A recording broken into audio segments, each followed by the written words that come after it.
প্রিয় দর্শক, স্বাগত জানাচ্ছি আজকের একটি প্রতিবাদমূলক ভিডিওতে। প্রিয় দর্শক, আপনারা এটা দেখতে পাচ্ছেন সয়া নাট সানফ্লাওয়ার, এই টাবাক কোম্পানি। দর্শক, এটা হচ্ছে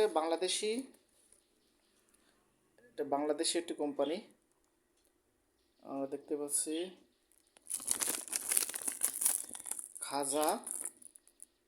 খাজা ফুড কারখানা, বিসিক শিল্পনগরী, সৈয়দপুর, 5310 বাংলাদেশ কারখানা। দর্শক, আজকে যে বিষয়টা আমি জানানোর জন্য আপনাদেরকে ভিডিওটা করছি, এই যে সয়াবিন বিট আমরা বাংলায় বলি, মানে আঞ্চলিক ভাষায় সয়াবিন বিট। এই সয়াবিন বিট